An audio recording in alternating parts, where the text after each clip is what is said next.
Okay. మనకు okay మా good afternoon. Okay. Next వచ్చి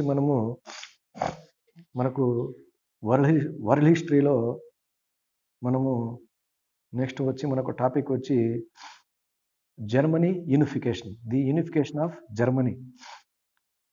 జర్మనీ యూనిఫికేషన్ గురించి మనము డిస్కస్ చేసుకోవాలి. మనకు 10 మార్క్స్‌కి వెరీ ఇంపార్టెంట్. మనకు సెమిస్టర్ ఎగ్జామినేషన్‌లో మనకు అడగడం జరుగుతుంది. సెమిస్టర్ ఎగ్జామినేషన్‌లో మనకు అడగడం జరుగుతుంది. Very important. మనకు ఈ యొక్క జర్మనీ యూనిఫికేషన్ గురించి టుడే మనం డిస్కస్ చేసుకుందాం. Very important. ఈ యొక్క జర్మనీ యూనిఫికేషన్ ఈ యొక్క జర్మనీ యూనిఫికేషన్ గురించి మనము డిస్కస్ చేసుకుందాం.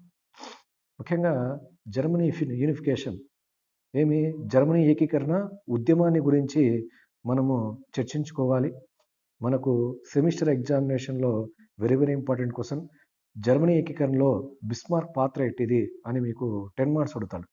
లాస్ట్ క్లాస్లో వచ్చి మనము ఇటలీ యూనిఫికేషన్ గురించి డిస్కస్ చేసుకున్నాం.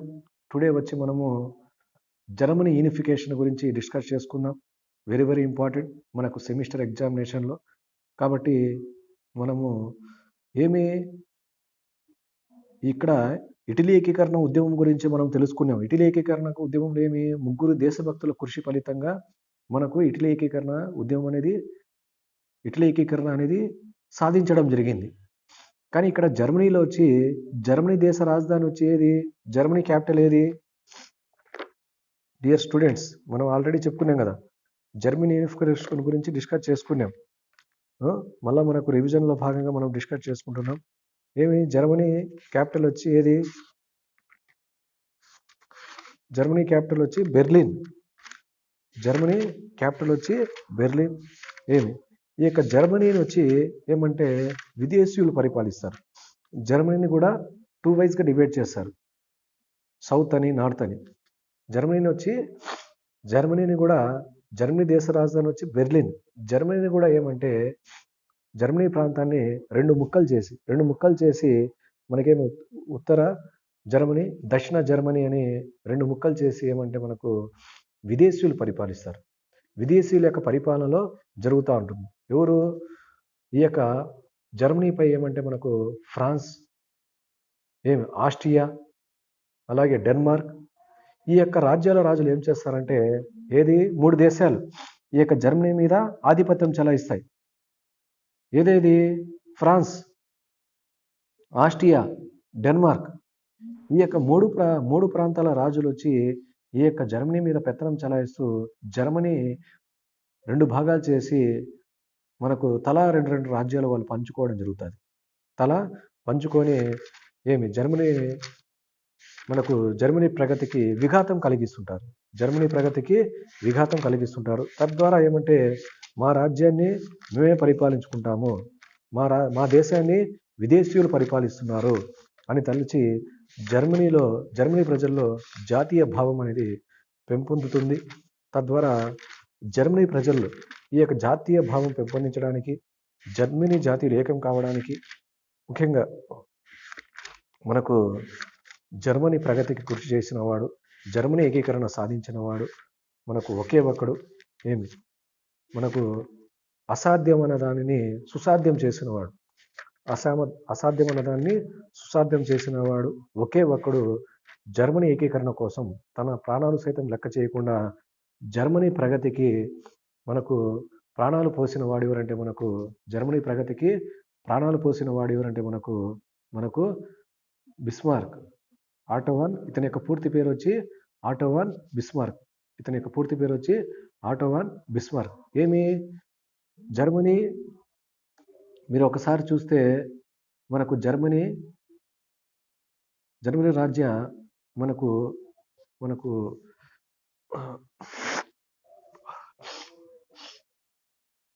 మ్యాప్ చూడండి ఒకసారి. జర్మనీ రాజకీయ పరిస్థితి మ్యాప్ చూడండి. జర్మనీలో వచ్చి మనకు ముఖ్యంగా 3 రాజ్యాలు. జర్మనీలో జర్మనీ ఈ యొక్క సరౌండింగ్ అంతా కూడా ఈ యొక్క మనకు ఆరెంజ్ కలర్లో ఉండేది మనకు ఇదంతా కూడా మనకు మనకు ఈ యొక్క గ్రీన్ బార్డర్ అంతా కూడా మనకు మనకు ఆరెంజ్లో ఉండేదంతా కూడా జర్మనీ, మనకు జర్మనీ రాజ్యం ఏమి. అలాగే నెక్స్ట్ వచ్చి మనకేమంటే మనకు ముఖ్యంగా ఈ యొక్క ప్రాంతం వచ్చి జర్మనీ ప్రాంతం. ఈ యొక్క జర్మనీని 2 భాగాలు చేసి మనకేమంటే మనకు ముఖ్యంగా మనకు ఉత్తర జర్మనీ అని, దక్షిణ జర్మనీ అని ఈ ఫ్రాన్స్ రాజ్యాల రాజు, అలాగే నెక్స్ట్ వచ్చి మనకు ఆస్ట్రియా, అలాగే మనకు డెన్మార్క్ రాజ్యాల రాజులు దీన్ని ఉత్తర దక్షిణంగా విభజించి మనకు అస్తవ్యస్తంగా పరిపాలించడం జరుగుతుంది. ముఖ్యంగా అలాగే ఈ యొక్క 1830, 45 విప్లవాలు కూడా ఈ యొక్క జర్మనీ ఏకీకరణ ఉద్యమానికి విఘాతం కలిగిస్తాయి. మనకు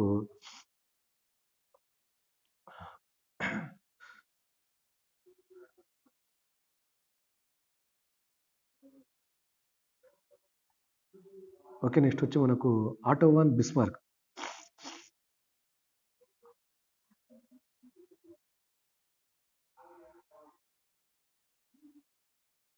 మనకు ఆటో వాన్ బిస్మార్క్ గురించి మనం డిస్కస్ చేసుకుందాం. జర్మనీ ఏకీకరణలో బిస్మార్క్ పాత్ర ఏంటిది, జర్మనీ ఏకీకరణలో బిస్మార్క్ పాత్ర ఏంటిది అనేది మనం తెలుసుకుందాం. జర్మనీ యూనిఫికేషన్ మనకు బిస్మార్క్ అతడు ఏ విధంగా మనకు యూనిఫికేషన్ మూమెంట్ చేశాడు అనేది మనము డిస్కస్ చేసుకుందాం. ఓకే, ముఖ్యంగా ఈ యొక్క మూమెంట్ అనేది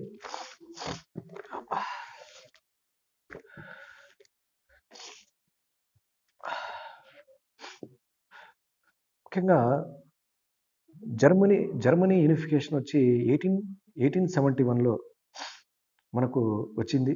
ముఖ్యంగా ఈ యొక్క ఆటో వాన్ బిస్మార్క్ 1850 to 1898 వరకు ఈ యొక్క జర్మనీ 1815 to 1871 వరకు ఇతడు జర్మనీ యూనిఫికేషన్ కోసము మూమెంట్ చేశాడు. 1815 to 1871. 1871లో మనకు ఏమంటే మనకు ఈ యొక్క మనకు వచ్చింది ఈ యొక్క యూనిఫికేషన్. ఈ యొక్క మనకు జర్మనీ ఏకీకరణ అనేది మనకు 1871లో పూర్తయింది. మనకు ఏ విధంగా పూర్తయింది, ఆటో వాన్ బిస్మార్క్ ఏ విధంగా క్రియాశీలక పాత్ర పోషించాడు, ఏ విధంగా జర్మనీ ఏకీకరణ సాధించాడు అనేది మనము తెలుసుకుందాం. అంటే జర్మనీ ఏకీకరణను వంటి చేత్తో సాధ్యం చేసిన వాడు ఎవరంటే అక్కడ ఇటలీ ఏకీకరణ ఏమి, 3 దేశభక్తుల కృషి ఫలితంగా ఇటలీ ఏకీకరణ సాధించడం జరిగింది. ఇక్కడ జర్మనీ ఏకీకరణ అనేది వంటి చేత్తో మనకు సాధ్యం చేసిన వాడు, అసాధ్యమైన దాన్ని సుసాధ్యం చేసిన వాడు ఎవరంటే మనకు ఆటో వాన్ బిస్మార్క్. బిస్మార్క్ యొక్క పూర్తి పేరు ఏది, ఆటో వాన్ బిస్మార్క్. బిస్మార్క్ వచ్చి జర్మనీ ఏకీకరణ కొరకు బిస్మార్క్ ప్రదర్శించిన నేర్పు, ప్రతిభ, దేశభక్తి ప్రపంచంలో మరెవ్వరూ ప్రదర్శించలేదని మనకు చెప్పడం జరుగుతుంది. ముఖ్యంగా నా యొక్క జీవితాన్ని జర్మనీ ఏకీకరణ కొరకు, జర్మనీ ప్రగతి కొరకు అంకితం చేస్తానని చెప్పిన గొప్ప మహనీయుడు ఎవరంటే మనకు ఈ యొక్క ఆటో వాన్ బిస్మార్క్. జర్మనీ ఏకీకరణ సాధించి జర్మనీ నిర్మాతగా మనకు జర్మనీ జాతిపితగా మనకు కీర్తి సాధించాడు. మేకర్ ఆఫ్ జర్మనీ, ఇంగ్లీష్లో వచ్చి మేకర్ ఆఫ్ జర్మనీ. నిర్మాత అంటే ఇంగ్లీష్లో వచ్చి మేకర్ ఆఫ్ మనకు జర్మనీ. ముఖ్యంగా జర్మనీ జాతీయుల్లో, జర్మనీ ప్రజల్లో ఇతడు జాతిపితగా, ఈరోజు మనకు Mahatma Gandhi father of the nation. అదేవిధంగా జర్మనీ జాతీయుల్లో, జర్మనీ ప్రజల్లో మనకు బిస్మార్క్ వచ్చి మనకు జర్మనీ జాతిపితగా కీర్తిని ఆర్జించాడు, కీర్తి ప్రతిష్టలు సంపాదించుకున్నాడు అని మనము చెప్పుకోవచ్చును. అలాగే నెక్స్ట్ వచ్చి బిస్మార్క్ యొక్క జీవితం గురించి, బాల్యం గురించి మనము మనం తెలుసుకుందాం. బిస్మార్క్ లైఫ్ గురించి మనం డిస్కస్ చేసుకుందాం. బిస్మార్క్ వచ్చి ఒక ప్రభువుల కుటుంబంలో జన్మించాడు. బిస్మార్క్ వచ్చి ఎక్కడ జన్మించాడు? మనకు బిస్మార్క్ వచ్చి జర్మనీ దేశ రాజధాని వచ్చేది, జర్మనీ క్యాపిటల్ ఏది? బెర్లిన్లో ఒక ప్రభువుల కుటుంబంలో, ఒక సాంప్రదాయ కుటుంబంలో, ఒక ఉన్నత కుటుంబంలో మనకు జన్మించాడు. ఇతడు విద్యను వచ్చి గోజెంటెన్ బెర్లిన్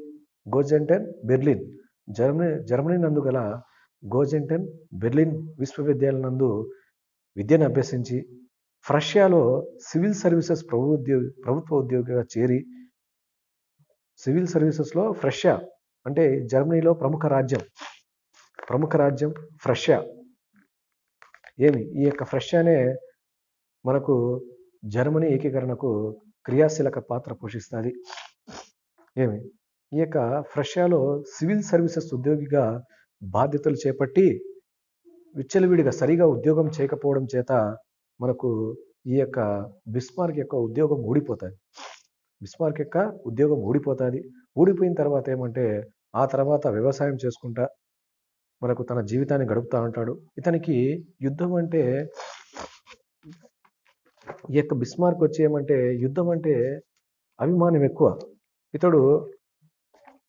యొక్క బిస్మార్క్ వచ్చి ముఖ్యంగా వచ్చి మనకి ఏమంటే ఇతనికి యుద్ధం అంటే మక్కువ ఎక్కువ. ఆ తర్వాత వచ్చి మనకు ముఖ్యంగా ఈ యొక్క బిస్మార్క్ వచ్చి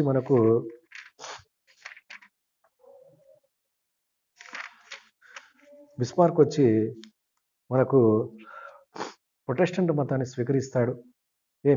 ఆ తర్వాత ఏమంటే ఈ యొక్క బిస్మార్క్ జర్మనీలో విదేశీయుల పరిపాలనలో జరుగుతున్న అన్యాయాన్ని గురించి తెలుసుకొని, ఈ యొక్క ఆటో వాన్ బిస్మార్క్ ముఖ్యంగా మనకు ఈ యొక్క దేశం నుంచి పరాయ దేశస్తులను తరిమి కొట్టాలి అని తలచి బిస్మార్క్ వచ్చి మనకేమంటే మనకు ముఖ్యంగా మనకేమంటే మనకు శక్తివంతమైన సైన్యాన్ని సమీకరించుకొని ముఖ్యంగా ఏమంటే మనకు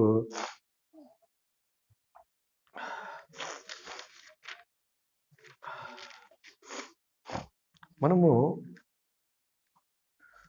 ఇంతవరకు మనకు జర్మనీ ఏకీకరణలో భాగంగా బిస్మార్క్ ఉపోద్ఘాతం గురించి, బిస్మార్క్ యొక్క జీవితం గురించి, బాల్యం గురించి తెలుసుకుంటున్నాం. ఆ తర్వాత జర్మనీ ఏకీకరణ కోసం బిస్మార్క్ అనుసరించిన విధానం గురించి మనము తెలుసుకుందాం. ముఖ్యంగా బిస్మార్క్ జర్మనీ ఏకీకరణ కొరకు అనుసరించిన విధానం గురించి మనం తెలుసుకుందాం. ముఖ్యంగా ఏమంటే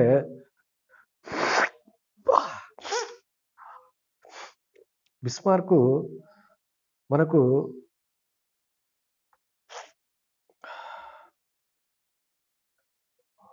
యొక్క జర్మనీ ఏకీకరణ కొరకు అనుసరించిన విధానం గురించి మనము తెలుసుకుందాం.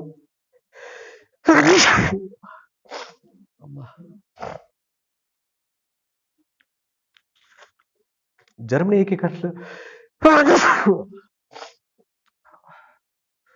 ఏకీకరణలో బిస్మార్క్ విషయంలో కొన్ని ఆశయాలు ఉన్నాయి.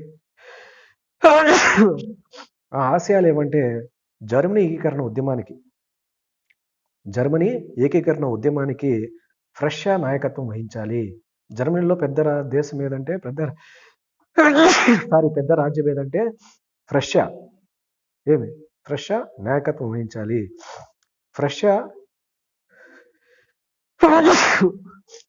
రష్యాను జర్మనీలో విలీనం కాకుండా జర్మనీని జయించాలి. రష్యాను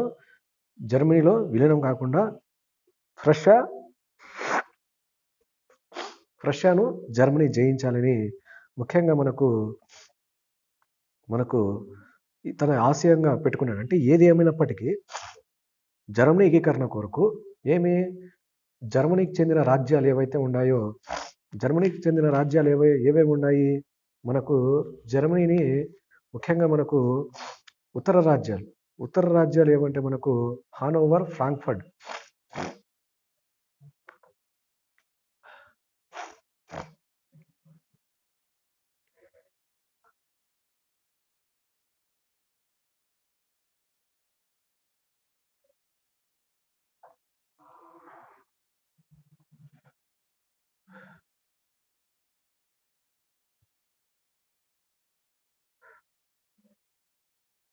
హానోవర్ మనకి చూసుకోండి,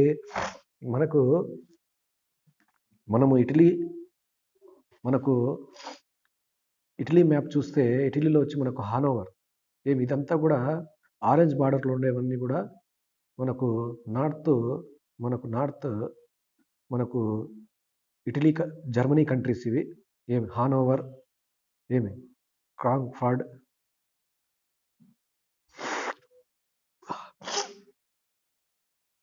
హానోవర్, అలాగే నెక్స్ట్ వచ్చి ఫ్రాంక్ఫర్ట్.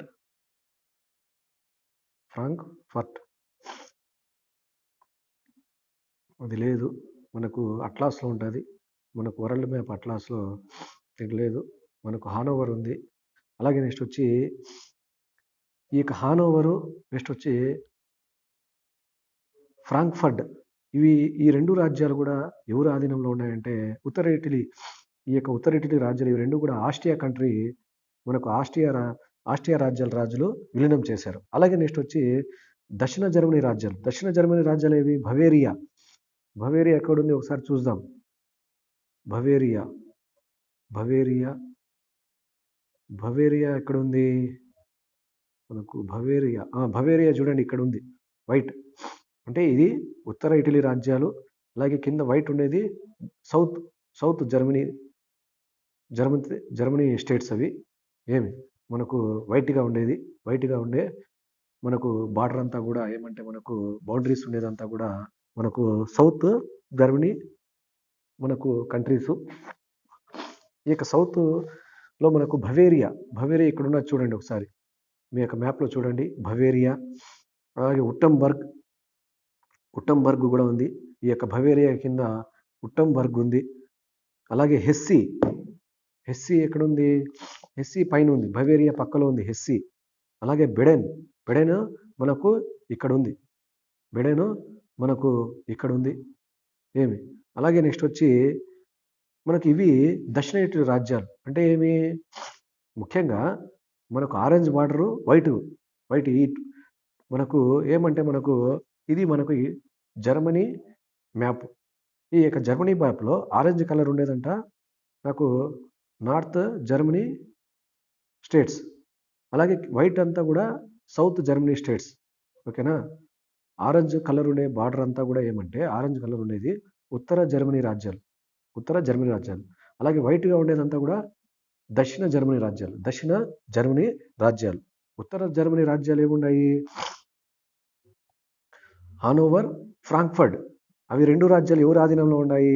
ఈ యొక్క ఆరెంజ్ బార్డర్ ఆస్ట్రియా రాజ్యాల ఆధీనంలో ఉన్నాయి. అలాగే దక్షిణ జర్మనీ రాజ్యాలు ఎవరు ఆధీనంలో ఉన్నాయి? బవేరియా, అలాగే మనకు ఉట్టంబర్గ్ మనకు, అలాగే హెస్సీ, అలాగే బెడెన్. ఈ రాజ్యాలు ఎవరు ఆధీనంలో ఉన్నాయి? మనకు ఈ రాజ్యాలు మనకు ఆస్ట్రియా, ఫ్రాన్స్ రెండు కూడా సమైక్యం చేసి ఆక్రమించేవి, రెండు కూడా సమైక్యం చేసి పరిపాలించాయి. అలాగే నెక్స్ట్ వచ్చి రైన్ రొలైన్.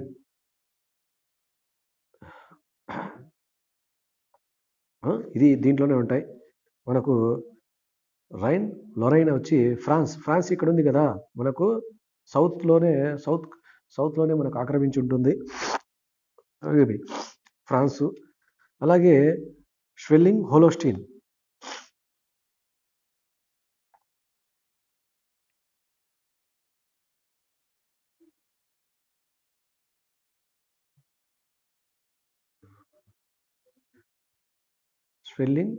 ఒకసారి పటం చూడండి స్టూడెంట్స్.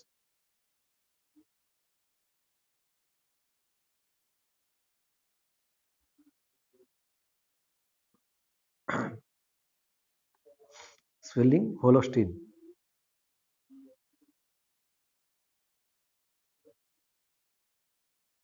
స్వెల్లింగ్ హోలోస్టీన్ చూడండి ఒకసారి. ఓకే, నెక్స్ట్ స్వెల్లింగ్ హోలోస్టీన్ లేదు ఇక్కడ. కాబట్టి మనకు అది డెన్మార్క్ ఎక్కడుందో చూడండి. డెన్మార్క్ ఇక్కడ ఉంది. ఏమి ఇక స్వెల్లింగ్ హోలోస్టీన్స్ చూడండి, ఇక్కడ ఉన్నది, పైన ఉన్నది చూడండి. ముఖ్యంగా ఏమంటే జర్మనీ ఏకీకరణ గురించి మనకు తెలియాలంటే ఒకసారి జర్మనీ మ్యాప్ పెయింటింగ్ మనము జాగ్రత్తగా గమనించాలి. జర్మనీ ఏకీకరణ గురించి మనం తెలుసుకోవాలంటే జర్మనీ ఏకీకరణ ఉద్యమం ఎందుకు వచ్చింది, జర్మనీ రాజకీయ పరిస్థితి ఏమిటి, జర్మనీ రాజకీయ పటం గురించి ఒకసారి మనం తెలుసుకుందాం. ముఖ్యంగా ఇది జర్మనీ మ్యాప్. జర్మనీ ఏకీకరణ ఉద్యమం ఎందుకు వచ్చిందంటే జర్మనీ వచ్చి పరాయి దేశస్తులు పరిపాలించారు. పరాయి దేశస్తులు అంటే ఎవరు? జర్మనీని రెండు ముక్కలు చేశారు. జర్మనీని వచ్చి రెండు ముక్కలు చేశారు. జర్మనీని రెండు ముక్కలు చేసి ఉత్తర జర్మనీ అని దక్షిణ జర్మనీ అని రెండు భాగాలుగా విభజించి 3 దేశాల రాజ్యాల రాజులు మనకు వాళ్ళు అధికారం చలాయించారు. ఎవరెవరు? మొదటి దేశం ఏది? మనకు పైన ఉన్నది చూసుకోండి ఒకసారి. జర్మనీ పటం చూడండి, మనకు మ్యాప్ చూడండి. Germany map. డెన్మార్క్ ఒక రాజ్యం, ఇది చిన్న రాజ్యం డెన్మార్క్. అలాగే సెకండ్ వన్ ఏది ఉంది? నెక్స్ట్ వచ్చి ఫ్రాన్స్ సెకండ్ వన్. అలాగే నెక్స్ట్ వచ్చి ఆస్ట్రియా. ఈ 3 దేశాల రాజ్యాల రాజులు ఏం చేశారంటే ముఖ్యంగా జర్మనీని వాళ్ళు రెండు ముక్కలు చేసి ఏం చేశారంటే ఈ యొక్క ఆస్ట్రియా రాజ్యాల రాజులు, అలాగే ఫ్రాన్స్ రాజు ఎవరంటే అప్పుడు ఎవరు ఉండేవాడు? 3వ నెపోలియన్ ఉండేవాడు. ఈ యొక్క రాజ్యాల రాజులు ఏం చేశారంటే జర్మనీని రెండు ముక్కలు చేసి ఉత్తర జర్మనీని దక్షిణ జర్మనీని రెండు ముక్కలు చేసి సౌత్ నార్త్ జర్మనీని 2 టైర్స్గా డివైడ్ చేసి ఏం చేశారంటే వాళ్ళు ఈ యొక్క రాజ్యాన్ని ఆక్రమించి వాళ్ళు పరిపాలించారు. వాళ్ళు ఏం చేశారు? అస్తవ్యస్తంగా పరిపాలించారు. ప్రజా సంక్షేమానికి కృషి చేయలేదు. తద్వారా ఏమంటే మనకు ముఖ్యంగా వచ్చి మనకు జర్మనీ ప్రజల్లో జాతీయ భావం వచ్చింది. మేము జర్మనీలంతా ఒకటే. ముఖ్యంగా జర్మనీని మనకు సాధించేవాడు ఎవరు? జర్మనీ ప్రజలంతా కూడా కలలు కంటూ ఉంటారు జర్మనీ ఏకీకరణ కోసం. ఈ యొక్క జర్మనీ ఏకీకరణను సాధించి జర్మనీకి ప్రగతికి ప్రాణాలు పోసిన వాడు ఎవరంటే మనకు జర్మనీ జాతిపిత ఎవరంటే మనకు 1871వ సంవత్సరంలో జర్మనీ ఏకీకరణ సాధించి జర్మనీ జాతిపితగా, మేకర్ ఆఫ్ జర్మనీగా, జర్మనీ నిర్మాతగా మనకు కీర్తి సంపాదించాడు. ఈ యొక్క జర్మనీ రాజకీయ పరిస్థితి గురించి మనం తెలుసుకుందాం. ఒకసారి పటం చూద్దాం. జర్మనీని 2 వైజ్గా డివైడ్ చేస్తారు. ఉత్తర రాజ్యాల గురించి తెలుసుకుందాం. మళ్ళీ ఇంకోసారి క్లారిటీగా మనకు గుర్తుండాలి కాబట్టి ముఖ్యంగా ఉత్తర జర్మనీ రాజ్యాల గురించి మనము చర్చించుకుందాం. హానోవర్, ఫ్రాంక్ఫర్ట్ చూడండి. హానోవర్, ఫ్రాంక్ఫర్ట్ ఇవన్నీ కూడా ఉత్తర జర్మనీ రాజ్యాలు. ఇవన్నీ కూడా ఎవరు ఆధీనంలో ఉన్నాయి? ఆస్ట్రియా. ఈ రెండు రాజ్యాలు హానోవర్, ఫ్రాంక్ఫర్ట్ ఎవరు ఆధీనంలో ఉన్నాయి? ఈ యొక్క ఆస్ట్రియా ఆక్యుపై చేసింది. ఈ యొక్క ఆస్ట్రియా మనకు ఆక్యుపై చేసింది. అలాగే నెక్స్ట్ వచ్చి దక్షిణ ఇటలీ రాజ్యాలు ఎక్కడ ఉన్నాయి? వైట్ బార్డర్ ఉండేది. బవేరియా, ఉట్టంబర్గ్, అలాగే Baden, Hesse. Bavaria, Wurttemberg, Hesse, Baden. America అధ్యక్షుడు ఎవరు? ఇప్పుడు బెడెన్ కదా. ముఖ్యంగా బెడెన్, మనం గుర్తులు పెట్టుకోవాలి. బెడెన్ ఇవన్నీ కూడా ఎవరు రాజ్యంలో ఉన్నాయి? దక్షిణ జర్మనీ రాజ్యాలు. ఆస్ట్రియా, ఈ ఫ్రాన్సు, ఈ ఆస్ట్రియా రెండు కూడా సగం సగం పంచుకున్నాయి. వాళ్ళు రెండు వీళ్ళు రెండు పెంచుకున్నారు. అలాగే లొరైన్ మనకు ఇది కూడా మనకేమంటే మనకు ఈ యొక్క ఫ్రాన్స్ ఆధీనంలోనే ఉన్నాయి. అలాగే నెక్స్ట్ వచ్చి డెన్మార్క్ ఆధీనంలో ఏమున్నాయంటే డెన్మార్క్ ఇక్కడ ఉంది. డెన్మార్క్ ఆధీనంలో ఏముంది? మనకు హోలోస్టీన్, షెల్లింగ్ హోలోస్టీన్, స్వెల్లింగ్ హోలోస్టీన్. ఇక్కడ ఉండదా చూడండి. డెన్మార్క్ ఏ రాజ్యాన్ని ఆక్రమించింది? Orange, swelling, హోలోస్టీన్. ఈ విధంగా మనకేమంటే ఈ యొక్క జర్మనీ రాజ్యాలను వాళ్ళు ఆక్యుపై చేసి పరిపాలించారు. తద్వారా జర్మనీ ఏకీకరణ సాధించాలంటే ముఖ్యంగా ప్రజెంట్ ఉన్న జర్మనీలోని రాజ్యాంగ వ్యవస్థను పక్కకి నెట్టాలి. రాజ్యాంగ వ్యవస్థని పక్కకు నెట్టాలి.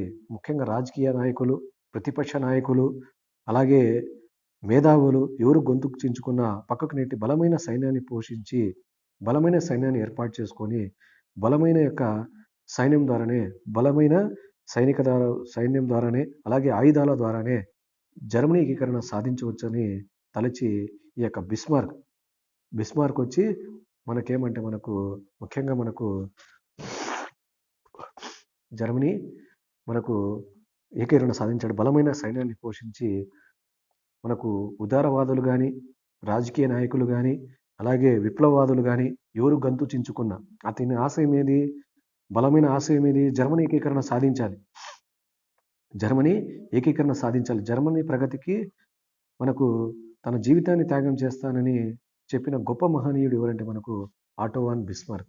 తద్వారా ఎవరు ఏమనుకున్నా జర్మనీ రాజ్యాంగాన్ని పక్కకు నెట్టి అలాగే రాజకీయ నాయకులు, విప్లవవాదులు, ఉదారవాదులు ఎవరు గొంతు చించుకున్న జర్మనీ ఏకీకరణ సాధించాలంటే బలమైన సైన్యాన్ని పోషించాలి. బలమైన ఆయుధాన్ని సైన్యాన్ని మనము ఏర్పాటు చేసుకోవాలని తలచేయమంటే ఈ యొక్క బిస్మార్క్ అనుసరించిన విధానాన్ని రక్తపాత విధానం.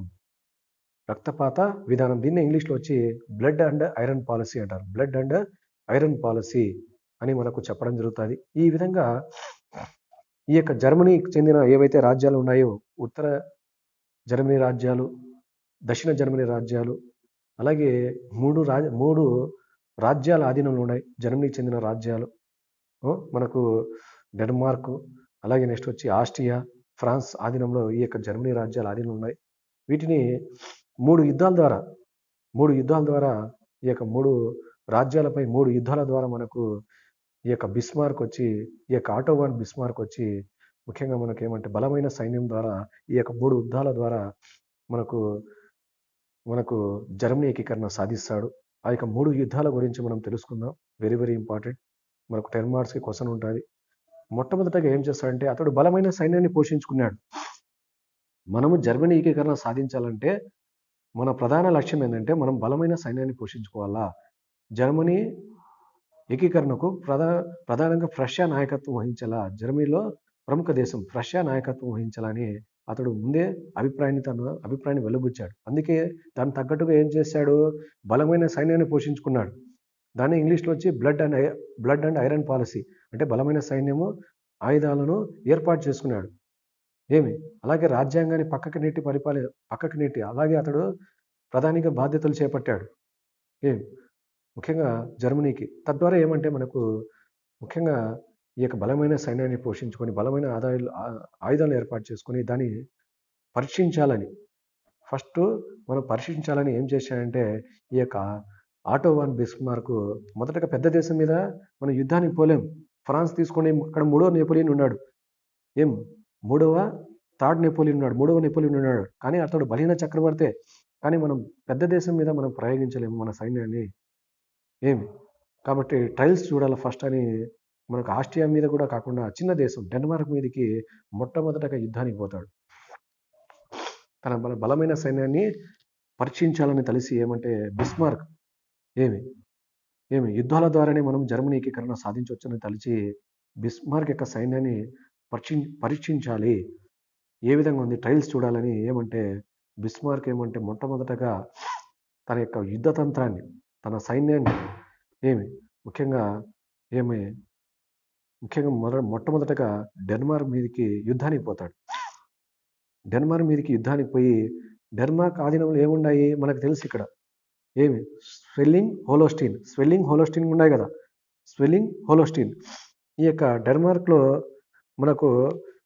ప్రజలు డెన్మార్క్లో విలీనం చేయాలని అక్కడ డెన్మార్క్ ప్రజలంతా కూడా జర్మనీలో విలీనం చేయాలని డెన్మార్క్ ప్రజలంతా కూడా జర్మనీలో విలీనం చేయాలని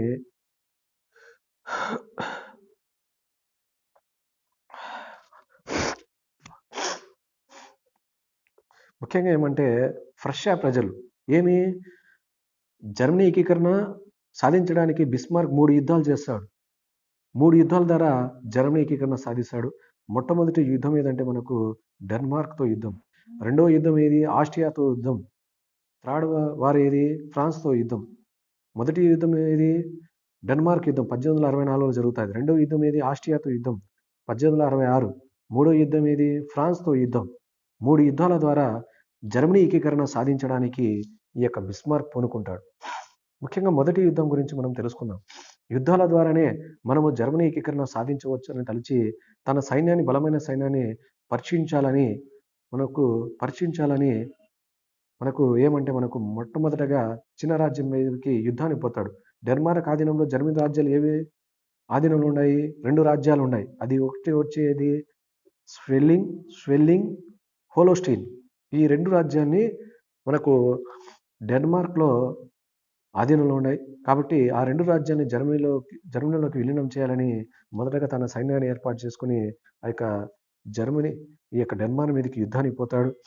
యుద్ధానికి పోతే అక్కడ రాజు, డెన్మార్క్ రాజు ఎవరంటే 7వ ఫెడరిక్ ఉంటాడు. 7వ ఫెడరిక్ ఉంటే అతన్ని ఓడించి జర్మనీకి చెందిన 2 రాజ్యాలు ఫెడరిక్ ఉంటాడు. డెన్మార్క్ రాజు అంటే ఫెడరిక్. అతన్ని ఓడించి ఆ యొక్క స్వెల్లింగ్ హోలోస్టీన్ రాజ్యాలను వచ్చి మనకు జర్మనీలోకి విలీనం చేయడం జరుగుతుంది. కానీ రష్యా ప్రజలు ఈ యొక్క జర్మనీ ఏకీకరణకు జర్మనీలో క్రియాశీలక పాత్ర పోషించిన రాజ్యం ఏదంటే రష్యా ప్రజలంతా కూడా ఉద్యమం చేస్తాడు. డెన్మార్క్లో ఆధీనంలో ఉన్న స్వెల్లింగ్, హోలోస్టీన్ రాజ్యాలు ముఖ్యంగా ఈ యొక్క రష్యాలో విలీనం చేయాలి, జర్మనీలో విలీనం చేయాలని వాళ్ళు పోరాడుతారు.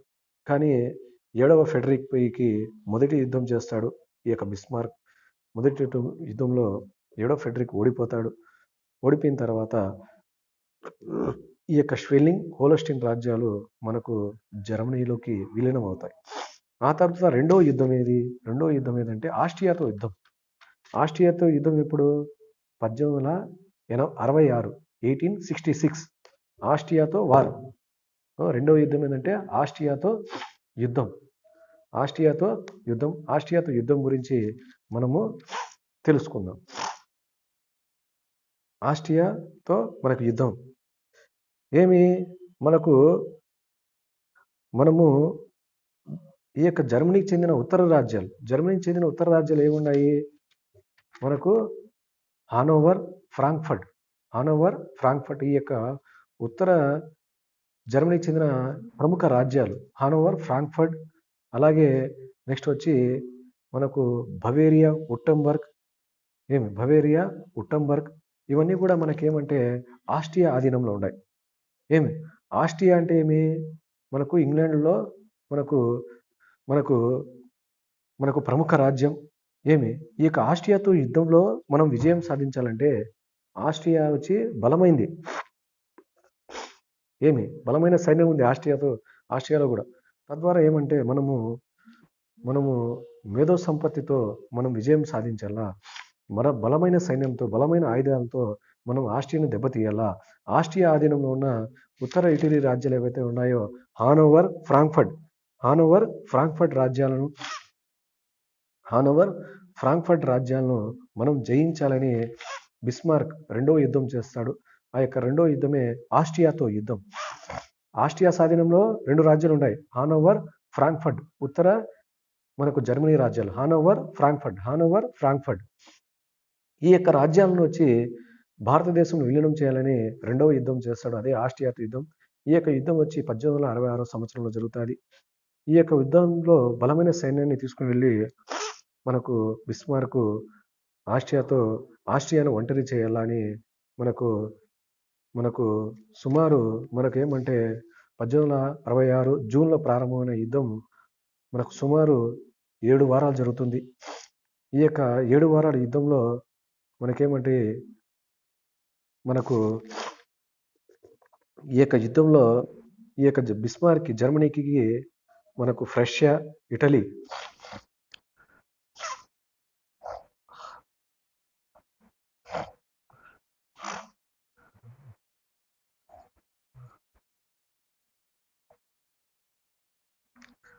Italy Russia.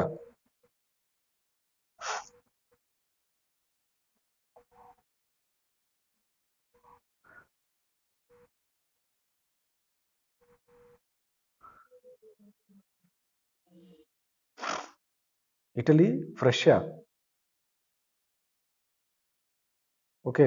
మనకు ఇటలీ రష్యా వచ్చి ఈ యొక్క జర్మనీకి సహకరిస్తాయి. తద్వారా బలమైన సైన్యంతో ముఖ్యంగా 1866 ఈ యొక్క 1866 జూన్లో ప్రారంభమైన యుద్ధం.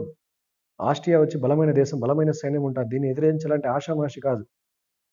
తద్వారా ఏమంటే ఈ యొక్క బిస్మార్క్ ఏమంటే మనకు రష్యా, ఇటలీ రాజ్యాలు ఏమంటే మనకు ఆస్ట్రియాతో యుద్ధంలో సైన్యాన్ని సహకరిస్తాయి. జూన్లో ప్రారంభమైన 7 వారాల యుద్ధం 1866 జూలై 3వ తేదీ వరకు మనకు జరిగిన యుద్ధంలో ఆస్ట్రియాను దారుణంగా ఓడించడం జరుగుతుంది. సెడావో యుద్ధంలో జూలై వరకు 7 వారాల యుద్ధం జరుగుతుంది. ఈ యుద్ధంలో వచ్చి బిస్మార్క్ విజయం సాధిస్తాడు. ఉత్తర ఇటలీ రాజ్యాలు ఏవైతే ఉన్నాయో హానోవర్, ఫ్రాంక్ఫర్ట్ రాజ్యాలను మనకు జయించడం జరుగుతుంది. ఆ తర్వాత నెక్స్ట్ వచ్చి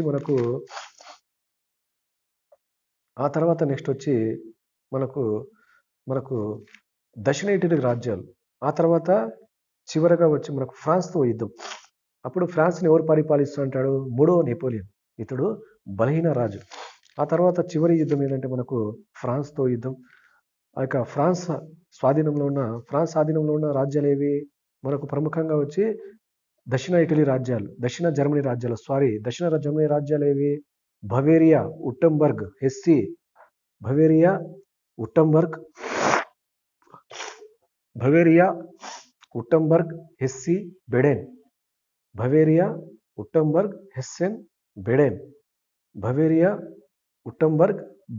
హెస్సీ, బెడెన్. బవేరియా మీరు చూడండి, ఇక్కడ వైట్గా ఉండే రాజ్యాలమా. ఈ మ్యాప్ ఒకసారి గమనిస్తే మనకు జర్మనీ మ్యాప్ వైట్గా ఉండే కంట్రీస్ అన్ని కూడా south Germany countries. Bavaria, Wurttemberg, Baden, Hesse, Bavaria, Hesse, Wurttemberg, Baden. ఈ వైట్ ఉండే రాజ్యాలన్నా కూడా సౌత్ జర్మనీ రాజ్యాలు. ఈ యొక్క రాజ్యాలను మనకు ఫ్రాన్స్ ఆధీనంలో ఉండేది. వీటిని కూడా జయించాలా. ఈ యొక్క జర్మనీ ఏకీకరణ సాధించడానికి చివరి యుద్ధం ఏదంటే మనకు ఫ్రాన్స్తో యుద్ధం. దీన్నే ఫ్రాంకో ఫ్రెషన్ యుద్ధం అని కూడా పిలుస్తారు. 1870లో జరుగుతుంది. జర్మనీ దక్షిణ రాజ్యాలు జయించాలని ముఖ్యంగా బిస్మార్క్ వచ్చి 1870లో ఫ్రాన్స్తో యుద్ధంలో మనకు తలబడతాడు. ముఖ్యంగా మూడవ నెపోలియన్ మనకు ఏమంటే మనకు మూడవ నెపోలియన్కి ఆటోవాన్ బిస్మార్క్కి మనకేమంటే ఈ యొక్క యుద్ధం జరుగుతుంది. ఈ యొక్క యుద్ధంలో ఏమంటే మనకు